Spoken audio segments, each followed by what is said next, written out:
Hello everyone, my name is मेघना कनौजिया। आप सभी का बहुत बहुत स्वागत है लर्निफाई आईक्यू के यूट्यूब चैनल पर। हम टॉपिक पढ़ रहे हैं बैक्टीरियल डिसीजेस। पिछले दो लेक्चर्स में हमने कवर किया है दो bacterial diseases. The first one is typhoid fever and the second one is pneumonia. आज हम इस सेशन में कवर करने वाले हैं ट्यूबरक्लोसिस के बारे में, which is again a bacterial disease which is shortly referred as TB, है ना। It is commonly referred as TB, tuberculosis. तो हम इसके बारे में आज पढ़ने वाले हैं। कुछ बेसिक चीजें हमें देखनी है, वो हम देख लेते हैं। तो सबसे पहले अगर आप देखेंगे तो टीबी के बारे में इतना ध्यान रखें कि ट्यूबरक्लोसिस है, और ट्यूबरक्लोसिस एक बैक्टीरियल डिसीज है। तो किससे हो रही है? बैक्टीरिया से हो रही है। तो इस बैक्टीरिया का नाम भी आपको बहुत अच्छे से पढ़ना पड़ेगा, क्या पता होना चाहिए आपको इसके बारे में। तो माइकोबैक्टीरियम ट्यूबरक्लोसिस इस बैक्टीरिया का नाम है जिसकी वजह से टीबी का इन्फेक्शन होता है, राइट। ट्यूबरक्लोसिस इसका नाम आप बहुत अच्छे से ध्यान में रखेंगे क्योंकि ये सारी चीजें इंपॉर्टेंट होती हैं। अब जो टीबी है वो कौन से ऑर्गन को इन्फेक्ट करता है, तो आपको ये पता होना चाहिए इसके बाद। तो लंग्स को इन्फेक्ट करता है, टीबी इन्फेक्ट्स योर लंग्स। तो अगर ये लंग्स को इन्फेक्ट कर रहा है तब इसको हम क्या बोलते हैं? पल्मोनरी टीबी बोलते हैं, राइट। पल्मोनरी टीबी कहेंगे। So bacteria usually infect lungs in this case. लेकिन अगर क्या सिर्फ लंग्स को इन्फेक्ट कर रहा है टीबी? नहीं, अगर ये जो बैक्टीरिया है वो आ गया तो बाकी ऑर्गन्स को भी इन्फेक्ट कर सकता है। It can also infect other organs, and जब ये अदर ऑर्गन्स को इन्फेक्ट करेगा तो इस केस में इसे क्या कहा जाएगा? एक्स्ट्रा पल्मोनरी टीबी कहा जाएगा। तो आपको ये याद रखना है कि हम लंग्स में भी हो सकता है टीबी, ठीक है, पल्मोनरी टीबी कहेंगे उस केस में। और अगर लंग्स के अलावा किसी और ऑर्गन को इन्फेक्ट कर रहा है then it is known as extra pulmonary TB, right. इतना क्लियर हो गया। So TB bacteria can attack any other parts of the body. For example kidney infect कर सकता है, it can also infect your spine और your brain. तो अगर किसी भी एक्स्ट्रा ऑर्गन को इन्फेक्ट कर रहा है तब उसका नाम हमने ये दे दिया। अब जो सारे टीबी के इन्फेक्शंस होते हैं ना, उससे सारे लोग एकदम सिक या बीमार नहीं हो जाएंगे।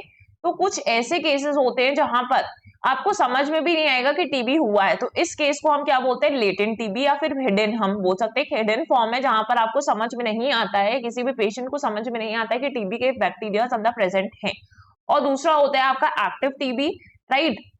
एक्टिव टीबी हो जाएगा, या इसको हम प्रॉपरली हम कह सकते हैं टीबी डिसीज है, कि आप टीबी की बीमारी हो चुकी है। तो ये वाला जो केस होता है दैट इज एक्टिव टीबी। अब एक्टिव टीबी के केस में भी ये होगा और लेटेंट टीबी के केस में भी होगा। अगर इसको ट्रीट नहीं किया गया तो ये लेटेंट इन्फेक्शन भी आगे जाके कभी ना कभी तो एक्टिव फॉर्म में आ ही जाएगा। और दोनों ही टीबी के केसेस जो होते हैं अगर इसको प्रॉपरली ट्रीट नहीं किया गया तो ये फैटल हो सकता है आप सबके लिए या जिस भी लोगों को हो रहे हैं, ठीक है। तो ये सारे बेसिक्स थे। इसके बाद से हमें देखना है कि यहाँ पर वही सारी चीजें हैं कि TB is caused by the bacterium, Mycobacterium tuberculosis से होता है, ये आपको ध्यान में रखना है। पल्मोनरी टीबी मैंने आपको बता दिया अफेक्ट करता है लंग्स को। अब ये लेटेंट हो सकता है खुद भी और एक्टिव भी हो सकता है। लेटेंट केस में आपको देखो इतना इन्फेक्शन है कि दिखाई नहीं दे रहा, तो ये वाला जो केस है वो लेटेंट टीबी का केस है। अभी ये स्प्रेड होना स्टार्ट नहीं हुआ है, लेकिन एक्टिव टीबी में क्या होता लगता है? स्प्रेड होना स्टार्ट हो जाता है बहुत जल्दी। तो ये वाला फॉर्म आ जाता है कुछ टाइम बाद। अब एक्स्ट्रा पल्मोनरी टीबी कौन सा केस था? जब इफेक्ट कर रहा है अदर ऑर्गन्स को, मतलब आप देखेंगे प्राइमरी इन्फेक्शन था, लेटेंट इन्फेक्शन है जहां पर कुछ भी समझ में नहीं आ रहा, बहुत ही छोटा रेड मार्क आपको यहाँ पर दिखेगा। लेकिन जब आपको ये प्राइमरी प्रॉपर डिसीज हो जाएगी, एक्टिव टीबी वाला केस हो जाएगा किसी भी इंसान को, तो उसके इन्फेक्शन इस तरीके से बढ़ने लगते हैं, ठीक है, इस तरीके से बढ़ने लगते हैं और ये बाकी ऑर्गन्स को भी इन्फेक्ट कर सकते हैं। ब्रेन है, ठीक है, लिवर हो गया, आपके बोन्स है, किडनीज है, कहीं पर भी इन्फेक्ट कर सकता है, इंटेस्टाइन है। तो ये सारे प्रॉब्लम्स हो सकते हैं उस केस में। अब देखते हैं कि कौन कौन से रीजन्स हैं जो टीबी से अफेक्टेड होते हैं, या फिर सबसे ज्यादा कॉमनली किन देशों में पाया जाता है। तो जो टीबी है ना वो ज्यादातर उन कंट्रीज पे होगा जहां पर लोग जो है एब्सोल्यूट पॉवर्टी में रह रहे हैं, काफी गरीबी है उन देशों में ज्यादा प्रेवलेंट होगी डिसीजेस। क्योंकि वहां पर एक तो देखिए पॉपुलेशन ज्यादा है, डेवलप्ड कंट्रीज भी नहीं है, डेवलपिंग स्टेज में है। और डेवलपिंग स्टेज में तो लिविंग और वर्किंग कंडीशन वहां पे अच्छी नहीं होगी, जो वेंटिलेशन की कंडीशन होती है वो भी अच्छी नहीं होगी, पुअर वेंटिलेशन है ज्यादा पॉपुलेशन होने के कारण से। तो ऐसे एरियाज प्रोन हो जाते हैं कि वहां पर मोर प्रोन है जहां पर टीबी हो सकता है, ठीक है। तो टीबी बैक्टीरिया को आइडियल कंडीशन मिल जाती है फैलने के लिए ओवर क्राउडेड लोकेशंस में।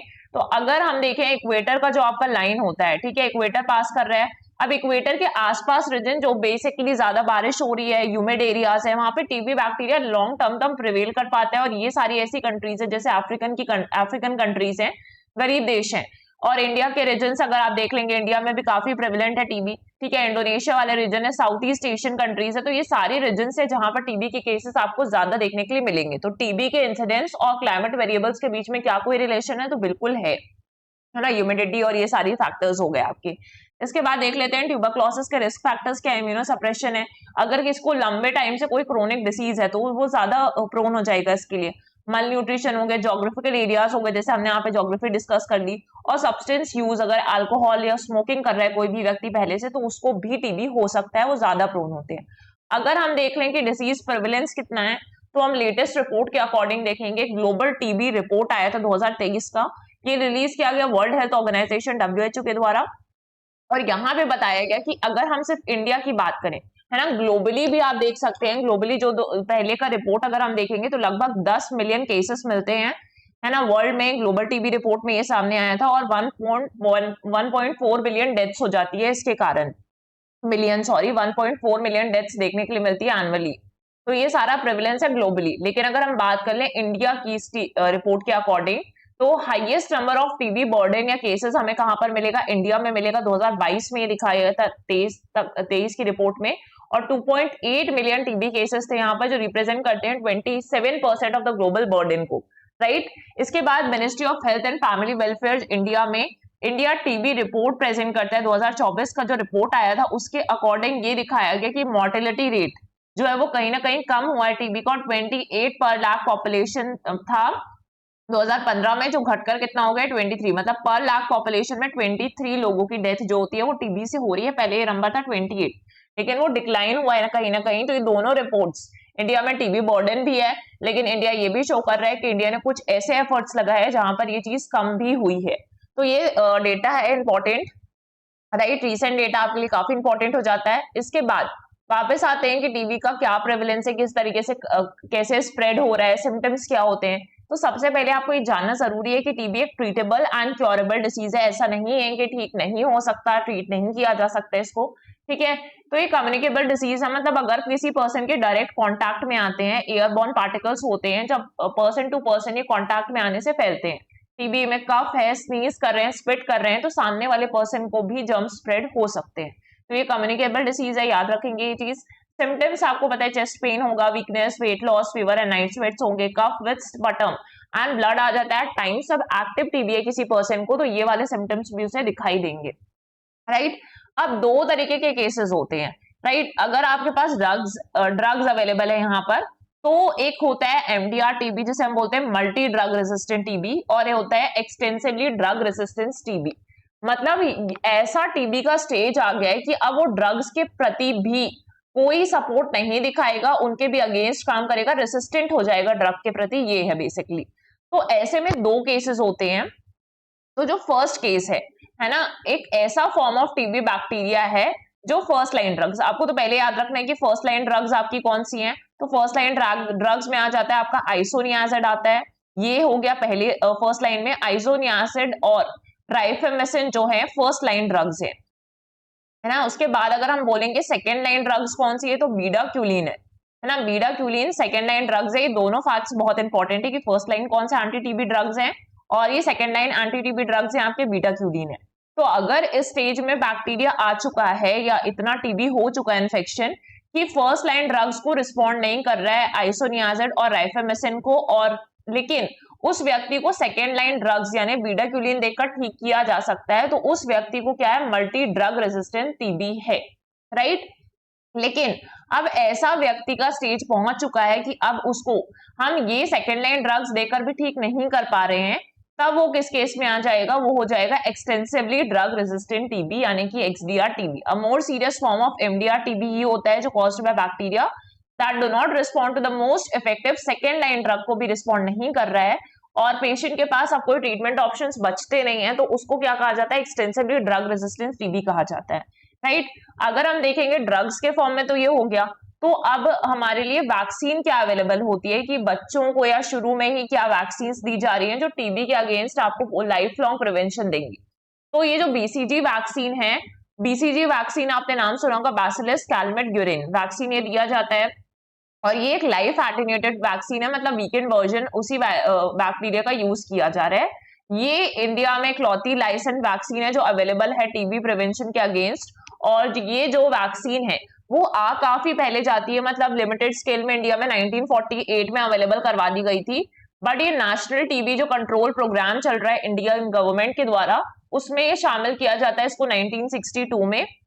और बीसीजी वैक्सीन का जो एफिकेसी है वो ऐसे रीजन्स जो इक्वेटर से दूर है उसमें काफी अच्छा मिलेगा। सपोज ये आपका इक्वेटर था ना, तो इक्वेटर से जो फार ऑफ रीजन्स है वहां पर आपका जो बीसीजी वैक्सीन का एफिकेसी है वो अच्छा खासा होता है। लेकिन इक्वेटर के आसपास वाले रीजन यानी कि इंडिया में भी अगर हम बोल लें तो इक्वेटर के पास ही आपको दिखेगा, इक्वेटर तो दूर से ही निकलता है इंडिया में यहाँ पर। तो अगर आप देखेंगे इस रीजन में भी आपको टीबी वैक्सीन कितना मतलब इफेक्टिव है वो समझ में आना चाहिए। तो ज्यादातर रीजन्स जो नियर द इक्वेटर होते हैं ना उसमें ज्यादातर क्या होगा कि environmental bacteria already in regions में प्रेजेंट है, क्योंकि ह्यूमिडिटी है ज्यादा, मतलब तेज हवाएं भी नहीं चल रही है, हवा एकदम आराम से चल रही है, तो यहाँ पे बैक्टीरिया ज्यादा समय तक रह सकते हैं। और अगर बैक्टीरिया यहाँ पे ऑलरेडी प्रेजेंट है तो जो प्रोटेक्शन आपको टीबी के अगेंस्ट दिया गया था उसमें वो इंटरफेरेंस दिखाएंगे। इसलिए जो वैक्सीन अवेलेबल है बीसीजी वैक्सीन वगैरह वो इसके इफेक्टिवनेस ज्यादा नहीं रहती है इक्वेटर के पास वाले रीजन में, दूर वाले रीजन में अच्छी खासी एफिकेसी प्रोवाइड करती है ना बीसीजी वैक्सीन है। तो यही यहाँ पे लिखा गया है। और जो प्रोटेक्टिव इफेक्ट है वैक्सीन का against severe forms of TB में वो एज के साथ कम होते जाता है, मतलब एज के साथ टीबी होने की संभावनाएं बढ़ जाएंगी क्योंकि वैक्सीन की एफिकेसी रिड्यूस होती जाती है। And BCG is also used against respiratory and bacterial infection. ऐसा नहीं कि सिर्फ टीबी के खिलाफ ही यूज कर सकते हैं, कुछ और रेस्पिरेटरी और बैक्टीरियल इन्फेक्शन है न्यूबॉर्न्स के, कुछ अदर माइक्रोबैक्टीरियल डिसीजेस है लाइक लेप्रोसी, ब्यूरिलीज, अल्सर्स या इम्यूनोथेरेपी एजेंट की तरह भी यूज होता है। Cancer of the urinary bladder and malignant melanoma में भी यूज किया जाता है बीसीजी वैक्सीन। तो अगर आपके सामने ऐसा फैक्ट आ जाता है कि सिर्फ बीसीजी वैक्सीन जो है वो सिर्फ टीबी के प्रिवेंशन के लिए यूज किया जाता है, तो नहीं, ये स्टेटमेंट आपका रॉन्ग हो जाएगा, राइट। इसके बाद आप देख सकते हैं किन किन को इन्फेक्ट कर सकता है। तो ऐसे इंडिविजुअल्स इनका वीक इम्यून सिस्टम है या पहले से कोई क्रोनिक डिसीज है जैसे डायबिटीज हो गया, ये सारी चीजें हैं, तो वो ज्यादा प्रोन हो जाता है टीबी इन्फेक्शंस के लिए। Infants and aged people are at a greater risk of catching TB infections. इसके बाद से अगर आप देखेंगे टेक्नोलॉजी क्या अवेलेबल है जहां से हम डिटेक्ट कर सकते हैं टीबी को, तो सबसे पहले इंडिया में मोस्ट कॉमनली जो चीज यूज की जा रही है कहीं पर भी तो वो स्पटम स्मेयर माइक्रोस्कोपी है ना। इससे आपको इसमें स्पिट करना है इस पेपर में और इसके बाद से इसको स्कैनर पे रखा जाएगा, एग्जामिन किया जाएगा माइक्रोस्कोप के थ्रू, है ना। माइक्रोस्कोप के थ्रू उसको देखा जाएगा कि क्या कितने टीबी के बैक्टीरिया हैं। तो sputum smear is a rapid test to detect the presence of acid fast bacilli but a single sputum test lack sensitivity. एक बार आपने स्पिट किया इसमें, अब ये 50% ही सेंसिटिविटी है इस टेस्ट में, है ना। मतलब बहुत सारे ऐसे केसेस होंगे, मतलब अगर सिर्फ 50% केसेस को डिटेक्ट कर पा रहे हैं, मतलब बाकी के 50% बच गए और ये 50% केसेस ऐसे हैं जो डिटेक्ट ही नहीं कर पाएंगे, तो बहुत सारे टीबी केसेस तो इंडिया में मिस हो जाएंगे। तो ये इसका लूपहोल मतलब था कि ये चीज इससे रह रही है और बहुत सारे टीबी केसेस स्टिल इंडिया में एग्जिस्ट कर रहे हैं। तो नई क्या टेक्नोलॉजीज आई, तो नई टेक्नोलॉजीज में मॉलिक्यूलर टेस्ट लेकर आ गए। तो मॉलिक्यूलर टेस्ट में पहला जो टेस्ट आया दैट इज जीन एक्सपर्ट, या हम इसको बोलते हैं सीबी नेट, है ना। ये cartridge based nucleic acid amplification test है और ये डायग्नोस्टिक टेस्ट है जो वाइडली एक्सेप्ट किया गया ट्यूबरक्लोसिस के डायग्नोसिस के लिए। काफी रैपिड होता है, 2 घंटे में आप इसके रिजल्ट्स देख सकते हैं। और इसमें या ये तो डिटेक्ट कर ही लेगा कि टीबी हुआ है सामने वाले व्यक्ति को, लेकिन ये भी डिटेक्ट कर लेगा कि जो राइफेमेसिन आपका फर्स्ट लाइन ड्रग है उसके प्रति अगर टीबी रेजिस्टेंस दिखाने की स्टेज में आ गया है, तो ये भी डिटेक्ट कर पाते हैं हम जीन एक्सपर्ट टेस्ट से, जो कि काफी अच्छा टेस्ट है, राइट। दूसरा आपका ट्रूनेट भी है। ट्रूनेट एक polymerase chain reaction based test है, जैसे ये सीबीनेट बेस्ड था, ये यहाँ पर क्या है आपका polymerase chain reaction based test है। ये क्या करता है, टीबी बैक्टीरिया के जीन्स जो भी प्रेजेंट हैं उसको एक्सेस करता है और उसके बाद ही देखता है कि जो अभी टीबी का किसी भी पेशेंट में टीबी इतना बढ़ चुका है कि ड्रग रेसिस्टेंट हो चुका है, तो चिप्स की यूज की जाती है इसमें और चिप्स के यूज करने से ही ये टेस्टिंग किया जाता है। ये भी स्पटम सैंपल्स को ही लेता है पेशेंट से, लेकिन काफी कॉस्ट इफेक्टिव भी है। तो ये भी बोला जाता है इवन ये जो प्राइमरी हेल्थ केयर सेंटर्स आपके पीएचसीज हैं, सीएचसीज हैं सबसे लोअर लेवल पर, यहाँ पर टीबी का टेस्ट सबसे ज्यादा करना चाहिए या होना चाहिए, क्योंकि सबसे ज्यादा प्रेवलेंस तो आप देखेंगे जो गरीब लोग हैं, जो ओवरक्राउडेड जगहों पे रह रहे हैं, अर्बन एरियाज की हम बात नहीं करें, रूरल एरियाज में रह रहे हैं, तो उनको ज्यादा ये डिसीज होने की संभावनाएं रहती है और वहां पर ज्यादा डिटेक्शन किया जाना चाहिए, क्योंकि ये जो अर्बन एरियाज पे लोग हैं वो ट्रीटमेंट एफोर्ड कर सकते हैं ज्यादातर केसेस में, बट रूरल एरियाज के लोग ट्रीटमेंट एफोर्ड नहीं कर सकते, तो उनको टेस्ट का पता लगाना, है ना, लोग टेस्ट करवाने में भी नहीं जाते, तो टेस्ट करके उनका देखना कि कितना प्रेवलेंस है इस पर्टिकुलर एरिया में बहुत ज्यादा जरूरी है। तो ये इतना इफेक्टिव है ट्रूनेट की यहाँ पर भी यूज किया जा सकता है पीएचसीज में, जो आपके प्राइमरी हेल्थ केयर सेटअप से। तो दो जो टेस्ट है वो आप याद रखेंगे, जीन एक्सपर्ट टेस्ट किससे रिलेटेड है, ट्रूनेट जो टेस्ट है वो किससे रिलेटेड है। ट्रूनेट एक polymerase chain reaction based test है, ये भी आपको ध्यान में रखना है। ठीक, तो ये ज्यादा इफेक्टिव था एज कंपेयर टू आपके स्पटम स्मेयर माइक्रोस्कोपी से। इसके बाद अगर हम देख लें टीबी कहाँ कहाँ पे कितना प्रेवलेंट है, तो टीबी एक पैंडेमिक है globally and significant health concern हम जिसको बोल सकते हैं हमारे देश में। हमने टारगेट भी रखा था कि 2017 से अगर हम 2025 तक पहुंचेंगे तो इस टाइम तक हमें टीबी को एलिमिनेट करना है, टारगेट सेट किया गया तो 2017 में। तो government of India has set a target of 0 tuberculosis death but by 2025, लेकिन आए दिन न्यूज में बना रहता है कि हम अपने टारगेट से काफी पीछे हैं। जो आपके एसडीजी के टारगेट्स है, सस्टेनेबल डेवलपमेंट गोल्स, जो 2015 में सेटअप किए थे कि 2030 तक हमें कुछ टारगेट्स अचीव करने हैं 17 गोल्स के साथ, तो उसमें एक था हेल्थ के लिए भी। तो हेल्थ रिलेटेड अगर आप देखेंगे तो टीबी के केसेस को 2030 तक हमें रिड्यूस करना था, मतलब एलिमिनेट करना है टीबी को ग्लोबली। लेकिन जो इंडिया है उसने टारगेट रखा कि 2025 तक ही हम इसके अहेड ही हम टारगेट अचीव करेंगे। तो 2017 में ही हमने टारगेट सेट कर लिए थे 25 तक के, बट हम काफी पीछे हैं इसको अचीव करने में, बिकॉज आप देख सकते हैं टीबी की रिपोर्ट्स में स्टिल ये शो हो रहा है कि हमारे पास इतने ज्यादा प्रेवलेंस है टीबी केसेस का, राइट। तो ministry of health and family welfare ने उस time national strategic plan for TB elimination launch किया 2017 में। ये चीज आपको याद रखने, कब लॉन्च हुआ, कब तक का टारगेट है, क्या हम इसको पूरी तरीके से अचीव करने वाले हैं, तो इस तरीके के स्टेटमेंट्स आपसे पूछे जाते हैं एग्जाम में। नेशनल ट्यूबरक्लोसिस एलिमिनेशन प्रोग्राम आया, aims to strategically reduce TB burden in India by 2025। तो इसके लिए जो आप देख सकते हैं एलिमिनेशन प्रोग्राम था, टीबी हारेगा देश जीतेगा, टीबी मुक्त अभियान भारत के द्वारा चलाया जा रहा है। और इसके बाद से निक्षय पोषण योजना भी है जिसमें 500 रुपीज बेसिकली दिए जाते हैं, ताकि जिस भी व्यक्ति को टीबी से इन्फेक्टेड है, जो भी व्यक्ति, वो अपने न्यूट्रिशनल नीड्स को फुलफिल कर सके, तो हर महीने 500 रुपए उसको दिए जाते हैं। Nutritional support to TB, it helps to meet the nutritional requirements of TB patients, specially the underserved जो भी पीपल हैं उनको के लिए था बेसिकली ये, ठीक है।